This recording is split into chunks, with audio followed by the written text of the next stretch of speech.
Hello बच्चों, this is Krishna Vashishtha और आप मुझे सुन रहे हैं मेरे अपने ऑफिशियल यूट्यूब चैनल टेट्स ग्रुप पर।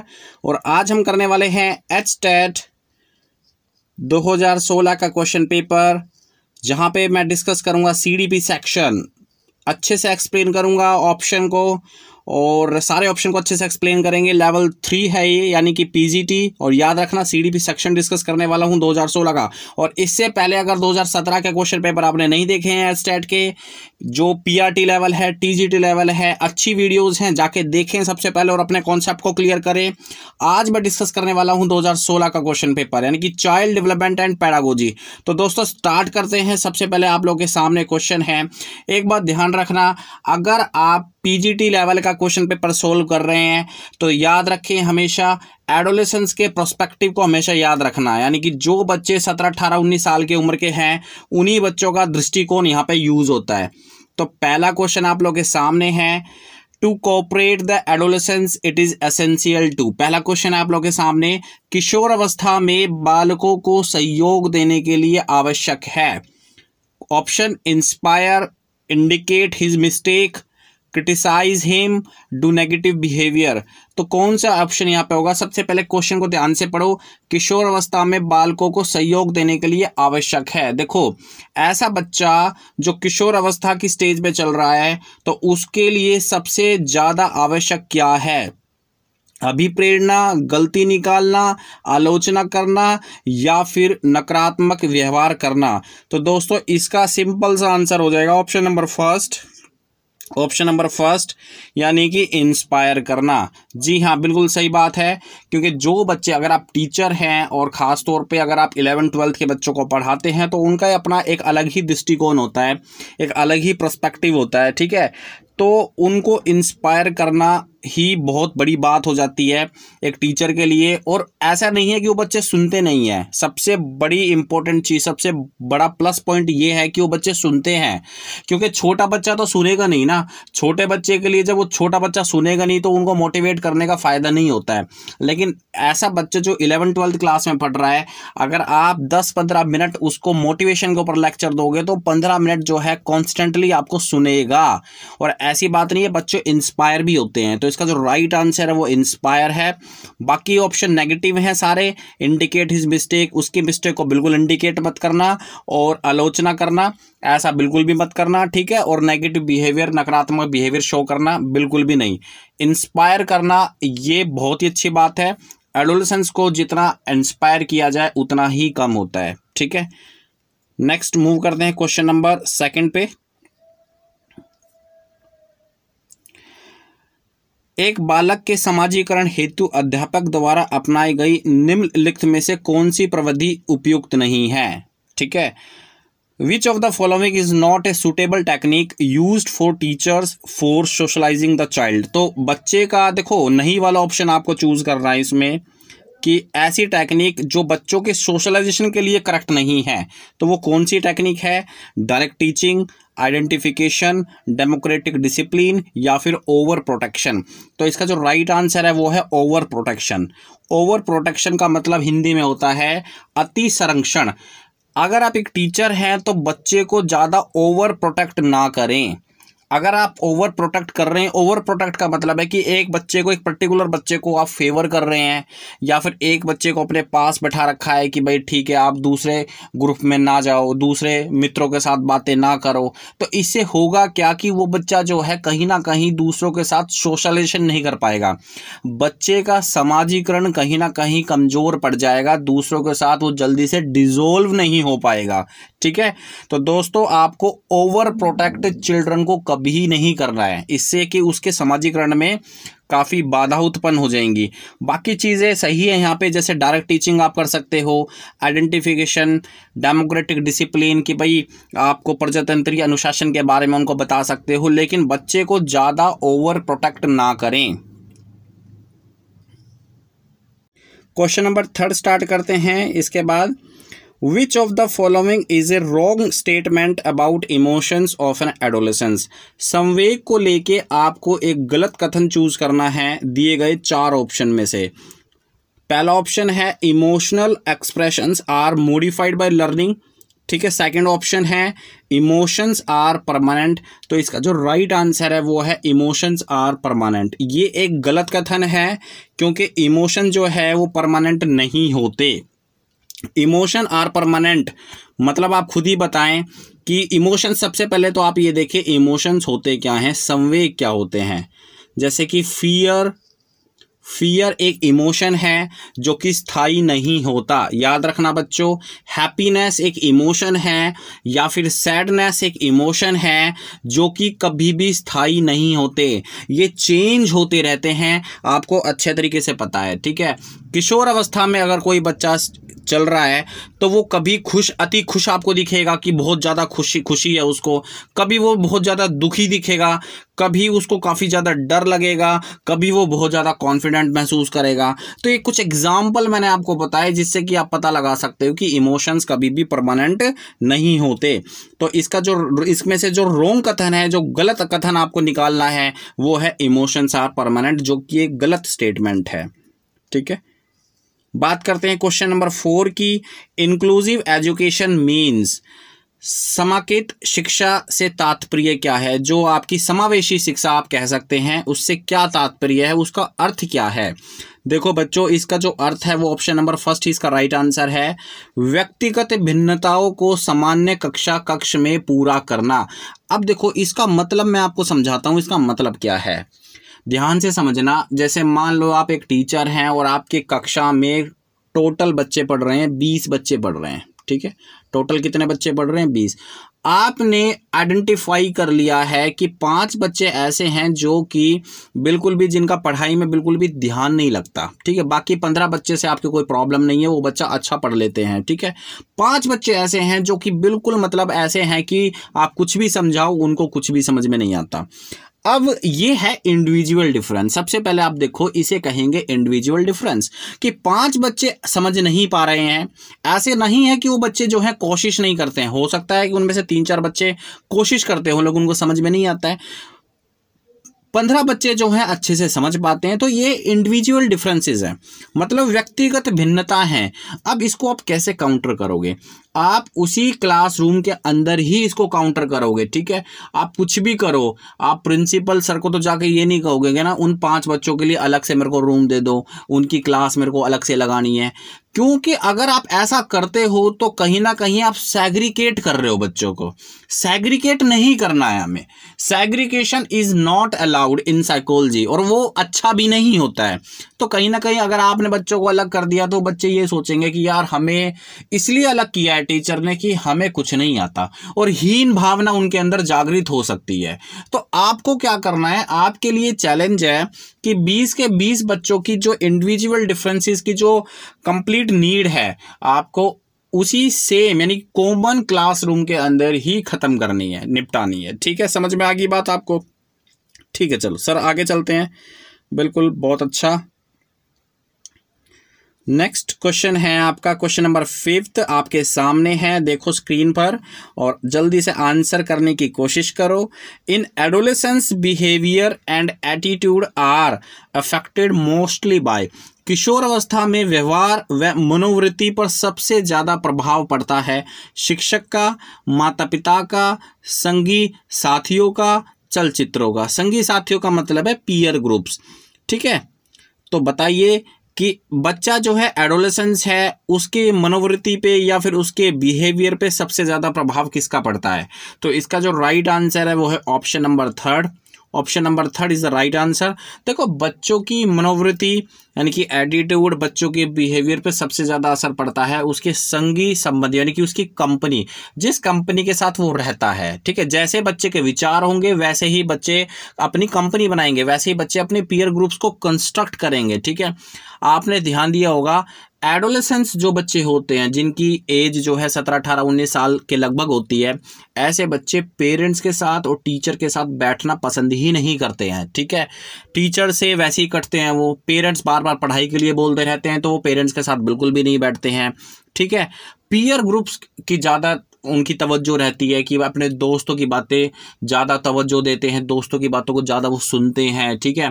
फलाने दोस्त ने कैसा कह दिया तो वैसे ही करना है, दूसरे दोस्त ने वैसे कपड़े खरीद लिए अच्छे ब्रांडेड तो मेरे को वैसे ही कपड़े खरीदने हैं। तो दूसरे दोस्तों की चाहत को, दूसरे दोस्तों की वो मित्रता को वो ज़्यादा तवज्जो देना स्टार्ट कर देता है एडोलेसेंस की स्टेज में। तो बच्चे का बिहेवियर और बच्चे की मनोवृत्ति सबसे ज़्यादा चेंज होती है एडोलेसेंस के अंदर, ठीक है। उसके बाद क्वेश्चन नंबर 6 की बात करते हैं। Moral values can be effectively inculcated among the students when teacher. छात्रों में नैतिक मूल्यों का प्रभावी रूप से विकास किया जा सकता है। मतलब छात्रों के अंदर नैतिक मूल्य डालने हैं, ठीक है। मतलब उनको बेसिकली मोरल के बारे में उनको बताना है कि भाई नैतिक जो है, नैतिकता उनके कामों में आए, ठीक है। मतलब मोरल वैल्यूज़ को ज़्यादा से अच्छे से समझे वो। तो यदि अध्यापक ये करे तो आपको 4 ऑप्शन में से अप्रोप्रिएट आंसर निकालना है कि अध्यापक क्या करेगा जिससे कि छात्रों में नैतिक मूल्यों का प्रभाव ज़्यादा होगा, ज़्यादा से ज़्यादा हो सकता है। पहला ऑप्शन बार बार मूल्यों की बात करे कि भाई जो टीचर है वो जो है बार बार एक्चुअली में मोरल वैल्यूज़ को ज़्यादा डिस्कस करे बच्चों के साथ, ठीक है। स्वयं उन पर आचरण करें। बट टीचर जो है खुद जो है उस चीज़ को ज़्यादा एक्चुअली में ज़्यादा बच्चों को करके दिखाए। तो ये एक सूटेबल एग्जाम्पल है। महान व्यक्तियों की कहानियाँ सुनाएं या फिर देवी देवताओं की बात करें। देखो जो इसमें सबसे ज़्यादा अप्रोप्रिएट आंसर लग रहा है कि भाई हाँ, देखो टीचर का काम क्या है कि टीचर का काम है कि करके दिखाना। टीचर जब तक कुछ करके, देखो टीचर है, टीचर एक चीज़ कह रहा है ओके कि भाई ये काम कर लो, तो इसका मतलब ये हुआ ना कि टीचर ने पहले वो काम किया होगा, ठीक है। उसके बाद टीचर के कुछ अच्छे एक्सपीरियंस रहे होंगे और फिर बाद में टीचर जो है बच्चों को प्रेरित करने की कोशिश कर रहा है। तो जब तक टीचर खुद स्वयं करके कुछ नहीं दिखाता बच्चे नहीं सीख सकते। फॉर एग्जाम्पल मान लो आप एक टीचर हैं, इंग्लिश टीचर हैं, आप बच्चों को मोटिवेट कर रहे हैं इंग्लिश बोलने के लिए, ठीक है, स्पीकिंग इंग्लिश बच्चों की सुधारने के लिए कि बेटा जो है इंग्लिश का ज़्यादा से ज़्यादा यूज़ किया करो। और आप उनको मोटिवेट करने की कोशिश कर रहे हैं कि अगर टीचर जो है खुद ही इंग्लिश नहीं बोलेगा उनके सामने तो बच्चे जो है मोटिवेट नहीं हो पाएंगे। सिंपल सी बात है, टीचर को खुद करके दिखाना पड़ेगा। तो यहाँ पे ऑप्शन आप समझ गए होंगे कि इस ऑप्शन के बारे में मैं बात कर रहा हूँ। Second option is the right option. स्वयं उन पर आचरण करके, कि जो अध्यापक है स्वयं मोरल वैल्यूज को ज्यादा करके दिखाए बच्चों के सामने तो बच्चे भी उसका आचरण करेंगे, ठीक है। बात करते हैं क्वेश्चन नंबर 7 की। Critical thinking helps a person in developing abilities and skills for. विवेचनात्मक चिंतन व्यक्तियों में वे योग्यता और कौशल विकसित करने में सहायक है जो, अब ऑप्शन आपको बताना है, providing concrete experience, proper interpretation, analysis, evaluation and interference, not interference sorry inference. तो इसका जो राइट आंसर है वो इन्फ्रेंस है, ऑप्शन नंबर 2 है। देखो सबसे पहले आपको ये क्वेश्चन समझना पड़ेगा। Critical thinking helps a person in developing abilities. देखो बच्चे के अंदर जो विवेचनात्मक चिंतन होता है, बच्चे की जो क्रिटिकल थिंकिंग होती है वो कुछ एबिलिटीज को क्रिएट करने में सहायक होती हैं। वो एबिलिटीज आपको पता लगानी है। पहला प्रॉपर इंटरप्रिटेशन, मतलब उचित व्याख्या करना। बच्चे ने अगर कोई चीज़ सीखी है तो बच्चा जो है उसकी उचित व्याख्या कर पाए, ये एबिलिटी क्रिटिकल थिंकिंग जो है क्रिएट करती है। उसके बाद सही तरीके से एनालिसिस कर पाए, मतलब विश्लेषण अच्छे से कर पाए बच्चा। इवोल्वेशन और इन्फ्रेंस, इन्फ्रेंस का मतलब होता है निष्कर्ष निकालना। इन्फ्रेंस का मतलब क्या होता है? निष्कर्ष निकालना, कि बच्चा जो है किसी भी टास्क के एंड में जो निष्कर्ष पे पहुंचे बच्चा, मेन चीज़ ये है। तो ये एबिलिटी है, और ये एबिलिटी कब बनती है? जब बच्चा क्रिटिकल थिंकिंग अपने अंदर डेवलप कर पाता है। तो क्रिटिकल थिंकिंग बेसिकली इन एबिलिटीज को क्रिएट करती है। Option number 2 is the right answer. उसके बाद मूव करते हैं क्वेश्चन नंबर 8 की तरफ। Best method for dealing with adolescence bye parents and teacher.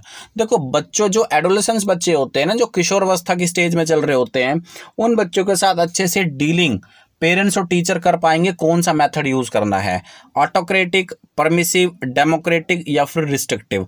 तो देखो इसके अंदर जो सबसे पॉजिटिव आंसर आपको दिखाई दे रहा है ना, वो आंसर आपको लगाना है, तो सीधा सा आंसर हो जाएगा डेमोक्रेटिक। और वैसे भी मैं आपको बता दूं, डेमोक्रेटिक का जो मीनिंग होता है वो प्रजातंत्र, मतलब एक पॉजिटिव, सबसे ज्यादा पॉजिटिव मीनिंग होता है। और साइकोलॉजी के अंदर ये अगर आपको किसी भी ऑप्शन में दिखे ना, तो समझ लो वो ऑप्शन जो है 100% करेक्ट होता है। डेमोक्रेटिक मतलब बच्चे के साथ जो है ना डेमोक्रेटिकली बिहेव करें, मतलब ये अपनी अपनी ना चलाएं। पेरेंट्स और टीचर कई बार जो है अपनी अपनी चलाता कि बेटा तेरे को ना ऐसे ही करना पड़ेगा, जैसे मैं कह रहा हूं ऐसे ही करेगा, अदरवाइज हम तेरे को पनिश करेंगे। ये तो बेटा ऑटोक्रेटिक मीनिंग हो गया। मतलब रिस्ट्रिक्टिव मीनिंग भी आप कह सकते हो कि बच्चों को आप तो डरा रहे हो। अब बच्चा देखो बड़ा हो चुका है, बच्चा जो है बेसिकली छोटा नहीं रहा कि वो हमेशा आपकी बात को ही सुनेगा। अब बच्चे के अपने कुछ मोरल वैल्यूज होते हैं, वो उनके बारे में ज्यादा तवज्जो देगा। बच्चा जो है अपने फ्रेंड सर्कल को ज्यादा तवज्जो देगा, बच्चा आपको तवज्जो नहीं देगा। तो बच्चे के साथ जितना ज्यादा हो सके डेमोक्रेटिकली बिहेव करो, यानी कि बच्चे की भी सुनो और अपनी भी सुनाओ। और मैं तो ये कहता हूं कि अपनी कम सुनो, बच्चे की ज्यादा सुनो। ठीक है, बच्चे की हमें ज्यादा सुननी है, मतलब उनकी वॉइसेस को भी हमें रेज करना है, उनको भी अपॉर्चुनिटी देनी है कि भाई हाँ वो भी अपने विचार रख सकते हैं। तो ये होता है डेमोक्रेटिक। तो democratic is the right answer. उसके बाद बात करते हैं question number 9, which of the following is not a characteristic of social development in adolescence. तो आपको इसमें एक ऐसी कैरेक्टरिस्टिक निकालनी है जो कि एडोलेसेंस के सोशल डेवलपमेंट में भूमिका नहीं निभाती। ठीक है, active member of their peer group, being an attraction towards opposite sex, high decrease in friendly relationship, extension of special interest. तो देखो इसका जो राइट आंसर है दोस्तों वो है ऑप्शन नंबर 3, क्योंकि एडोलेसेंस में आप सब कुछ देखते हो। पहला एक्टिव मेंबर होते हैं, वो भाई उनके अंदर ज़्यादा एनर्जी होती है, तो वो एक्टिवली पार्टिसिपेट करते हैं, पैसिवली पार्टिसिपेट नहीं करते हैं, ध्यान रखना। ठीक है, आप बच्चों को कोई एक्टिविटी दे दो, आपको शर्म आएगी लेकिन बच्चे को शर्म नहीं आएगी, याद रखो इस चीज़ को। Being an attraction towards opposite sex, ये भी होता है कि अगर लड़की है तो लड़के की तरफ वो अट्रैक्ट होती है, अगर लड़का होता है तो वो लड़कियों की तरफ अट्रैक्ट होता है। ठीक है, तो अपने फ्रेंड सर्कल में वो गर्लफ्रेंड बॉयफ्रेंड बनाना स्टार्ट कर देते हैं। उसके बाद एक्सटेंशन ऑफ स्पेशल इंटरेस्ट, अपने इंटरेस्ट को वो तवज्जो देना स्टार्ट कर देते हैं कि भाई जहां उनका इंटरेस्ट है। अगर किसी बच्चे का इंटरेस्ट जो है प्रोग्रामिंग के अंदर है तो प्रोग्रामिंग करने, हमेशा प्रोग्रामिंग की बात करेगा। किसी बच्चे का इंटरेस्ट अगर डांस के अंदर है तो हमेशा डांस की बात करेगा। तो अपने स्पेशल इंटरेस्ट के लिए जीना चाहते हैं। ठीक है, high decrease in friendly relationship, तो ये चीज़ हमें देखने को नहीं मिलती बच्चा जब किशोरावस्था की स्टेज में होता है। एक्चुअली में बच्चा जो है इस स्टेज में ज़्यादा से ज़्यादा दोस्त बनाने की कोशिश करता है, तो ये ऑप्शन यहाँ पे गलत है। उसके बाद मूव करते हैं क्वेश्चन नंबर 10 की तरफ। आपके सामने है, ध्यान से देखना ऑप्शन। एक किशोर अपने बाएं हाथ से कार्य करता है, जैसे खाना लेना या फिर लिखना, इस विकास का क्या कारण है? वंशानुगत व्यवहार, यानी जिसको हम हेरिडिटी कहते हैं, इनहेरिटेड बिहेवियर कहते हैं, विकासात्मक व्यवहार जिसको हम डेवलपमेंटल बिहेवियर कहते हैं, गलत व्यवहार जिसको हम रॉन्ग बिहेवियर कहते हैं, या सही विकल्प, सभी विकल्प सही हैं। तो देखो इसका जो राइट आंसर है वो आपको मैं बता देता हूँ, वो है डेवलपमेंटल व्यवहार। देखो वंशानुगत व्यवहार तो हो नहीं सकता। क्यों नहीं हो सकता भाई? देखो एक्चुअली में बच्चा जो है उल्टे हाथ से लिख रहा है, बच्चा उल्टे हाथ से खाना खा रहा है, हो सकता है कि पेरेंट जो है राइट हैंड से काम करे। हमारे पास ऐसे भी काफ़ी सारे एग्जाम्पल है कि पेरेंट्स जो है बेसिकली वो राइट हैंडेड है, मतलब सीधे हाथ से काम करते हैं, लेकिन बच्चे जो हैं वो लेफ्ट हैंडेड है। ऐसा बहुत सारे एग्जाम्पल है हमारे पास। तो इनहेरिटेड या फिर हेरिडिटी इसका कोई कनेक्शन नहीं है। एक्चुअली में गलत व्यवहार भी इसको नहीं कह सकते, हम इसको गलत व्यवहार भी नहीं कह सकते। क्या कह सकते हो आप? नहीं कह सकते। अब ऐसे इंसान, देखो मैं भी लेफ्ट हैंडेड हूँ, ठीक है, सारे काम मैं राइट हैंड से करता हूँ, लेकिन जब खाने की बात आती है तो मैं ना लेफ्ट हैंड यूज़ करता हूँ। तो ये गलत बिहेवियर मैं कहीं भी मानते ही नहीं कि गलत बिहेवियर है। ठीक है, इसका सही आंसर हो जाएगा विकासात्मक व्यवहार, इनकी डेवलपमेंटल बिहेवियर। एक्चुअली में एक ऐसा बिहेवियर है जिसको एक्चुअली में बच्चे ने सीख लिया है। ठीक है, एक्चुअली बच्चे ने अपने आप ही डेवलप कर लिया है। कुछ चीज़ें होती हैं ऑटोमेटिकली डेवलप हो जाती हैं, तो ये डेवलपमेंटल ऐसे व्यवहार जो अपने आप ही बच्चा सीख जाता है, डेवलप कर लेता है, उसको हम डेवलपमेंटल बिहेवियर कहते हैं। ठीक है, तो इसका जो राइट आंसर है वो डेवलपमेंटल बिहेवियर है। चलते हैं नेक्स्ट क्वेश्चन की तरफ।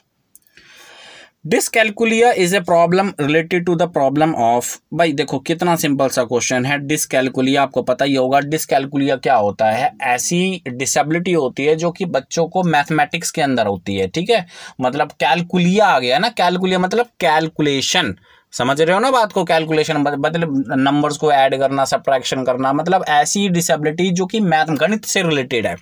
तो इसका जो राइट आंसर है, देखो फोर्थ इसका राइट आंसर हो जाएगा, डूइंग मैथमेटिकल कैलकुलेशन। तो बेसिकली ऐसी डिसेबिलिटी होती है जो मैथमेटिक्स के अंदर होती है, ठीक है। तो बाकी मैं कुछ बताने की कोशिश नहीं करूंगा, आप समझदार हो सारे। बात करते हैं क्वेश्चन नंबर 12 की, सतत और व्यापक मूल्यांकन CCE, ठीक है, जिसको हम इंग्लिश में कहते हैं कॉन्टिन्यूअस एंड कॉम्प्रिहेंसिव इवोल्वेशन का उद्देश्य क्या है? The reasoning of child only, कि भाई बच्चे की तर्क शक्ति को अच्छे से सुधारना, या फिर second all aspect of development of child. देखो इसमें यही ऑप्शन जो है अप्रोप्रिएट लग रहा है, option second is the right answer, कि जो CCE होता है वो एक्चुअली में बच्चे के ऑल डेवलपमेंट को प्रभावित करता है, कि बच्चे का जो डेवलपमेंट होता है 360 डिग्री में, जितनी भी डोमेन होती है, यानी कि कॉग्निटिव डोमेन, सोशलाइजेशन डोमेन, या फिर आपकी फिजिकल डोमेन, साइकोमोटर डोमेन, जितनी भी डोमेन होती है, इमोशनल डोमेन, सबको प्रभावित करता है कौन? CCE। और एक्चुअली में साइकोलॉजी के अंदर हमारा मेन एम भी यही होता है कि बच्चा जो है चारों एस्पेक्ट में, यानी कि चारों दिशाओं के अंदर बच्चे का विकास हो, ठीक है।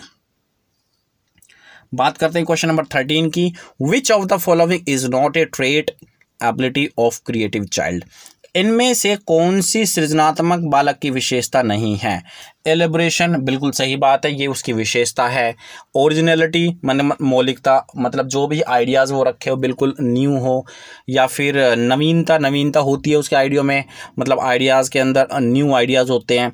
एक्यूरेसी इसका गलत मतलब सही आंसर है। देखो ये जरूरी नहीं है कि बच्चा अगर सृजनात्मक एबिलिटी है बच्चे के अंदर, बच्चा अगर इंटेलिजेंट है, क्रिएटिव है, तो वो हमेशा एक्यूरेट ही होगा, वो गलत भी हो सकता है यार। ऐसी बात नहीं कि वो हमेशा मतलब उसके अंदर, उसके विचारों के अंदर, या फिर जो भी चीज़ वो करके दिखा रहा है बिल्कुल सही होगी, वो गलत भी हो सकता है। तो accuracy is the right answer. बात करते हैं क्वेश्चन नंबर 14 की, अधिगम प्रतिफल का तात्पर्य क्या है? लर्निंग आउटकम्स मीन्स, बालक के व्यवहार में होने वाला परिवर्तन। तो बिल्कुल सही बात है, पहला ही ऑप्शन करेक्ट हो जाएगा इसमें। बेसिकली लर्निंग क्या है? देखो लर्निंग की कुछ डेफिनेशंस होती हैं बच्चों, मतलब बहुत ज़्यादा डेफिनेशंस होती हैं, जिनमें से एक डेफिनेशन है कि change in the behaviour of the student, कि बच्चों के व्यवहार को अगर हम चेंज कर दें तो वो होती है लर्निंग की बेस्ट आउटकम। मतलब बच्चा जो है स्कूल में आता है तो अपने बिहेवियर को चेंज करना ही तो आता है ना। जैसे मान लो एक बच्चे की आदत है बहुत ज़्यादा गाली देता है, एक बच्चे की आदत क्या है, बहुत ज़्यादा गालियाँ देता है, एब्यूजिव लैंग्वेज यूज़ करता है, ठीक है। उसके पेरेंट्स तंग आके उसका दाखिला करवा देते हैं स्कूल के अंदर। अब स्कूल में वो 5 साल रहता है, 10 साल रहता है, तो वो एक्चुअली में टीचर्स के कांटेक्ट में आके जो है ना बिल्कुल सही बन जाता है और सही लैंग्वेज यूज़ करता है, बिल्कुल नर्मता से बात करता है दूसरों के साथ।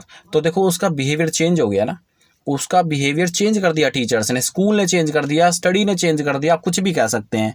तो एक्चुअली में ये है लर्निंग की आउटकम, ठीक है। This is called the outcome of learning, ठीक है। बाकी ऑप्शन आप देख लो, शिक्षक की शिक्षण विधियों में परिवर्तन, पाठ्य वस्तु का परिमार्जन, या फिर पाठ्य वस्तु का पूर्ण होना। तो ये नेगेटिव सेंस में ऑप्शन जा रहे हैं, तो इसका जो राइट आंसर है वो फर्स्ट राइट आंसर है। बात करते हैं क्वेश्चन नंबर 15 की, संवेगों का विभेदीकरण किस समय होता है? Differentiation of emotion take place at the time of. तो इसका जो राइट आंसर हो जाएगा दोस्तों वो हो जाएगा ऑप्शन नंबर सेकंड, यानी कि शैशव अवस्था के दौरान, ठीक है, ड्यूरिंग इन्फेंसी। अब क्या आप मुझे बता सकते हो कि इस क्वेश्चन का एक्चुअली में मीनिंग क्या है, अर्थ क्या है? संवेगों का विभेदीकरण का मतलब होता क्या है? डिफरेंशिएशन ऑफ इमोशंस क्या होता है? देखो दोस्तों, डिफरेंशिएशन का मतलब होता है विभेदीकरण करना, अलग अलग करना, ठीक है। मैं आपको एक एग्जांपल बताता हूं और मैं गारंटी देता हूं कि आपके दिमाग में फिट हो जाएगा एग्जांपल। मान लो बच्चा जो है, बच्चा जन्म लेता है, यानी कि ड्यूरिंग उसका, जब उसका जन्म होता है तो बच्चा जो है देखो एक ही प्रकार का इमोशन दिखाता है, ठीक है। और वो इमोशन क्या है? रोना, ठीक है, मतलब क्राई करना। अब एक्चुअली में वो क्या कर रहा है कि बच्चे को भूख लग रही है तो बच्चा रोएगा, बच्चे को अगर खेलना है, ठीक है, टॉय से, तो बच्चा रोएगा। बच्चा अगर टॉय की डिमांड करेगा तो बच्चा उस टॉय को डिमांड कैसे करेगा, रोएगा। बच्चे को सपोज करो गर्मी लग रही है, मतलब ऊपर पंखा नहीं चल रहा, बच्चे को गर्मी लग रही है, तो बच्चा बोल तो सकता नहीं, तो बच्चा रोएगा। तो हर सिचुएशन में बच्चा जो है रोएगा, सीधी सी बात है। तो वो हर सिचुएशन में एक ही प्रकार का इमोशन शो कर रहा है, विच इज क्राइंग, ठीक है, जिसको हम कहते हैं रोना।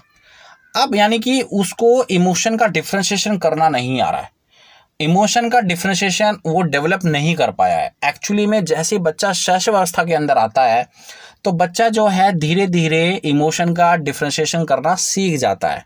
फिर वो हर सिचुएशन में अलग तरीके से अपने आप को एक्सप्रेस करेगा, वो रोएगा नहीं हर सिचुएशन में, ठीक है। तो इसे कहते हैं डिफ्रेंशिएशन ऑफ इमोशन, कि संवेगों का विभेदीकरण करके उसको सीख जाना, ठीक है। और इसका जो राइट आंसर है वो है ड्यूरिंग इन्फेंसी।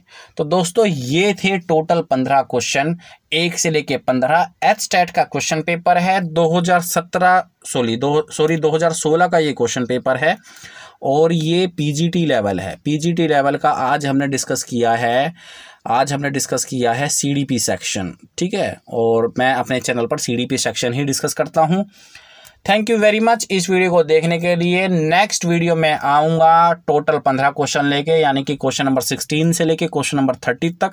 तब तक आप यहाँ तक प्रिपेयर कर लो। थैंक यू वेरी मच इस वीडियो को देखने के लिए। धन्यवाद दोस्तों।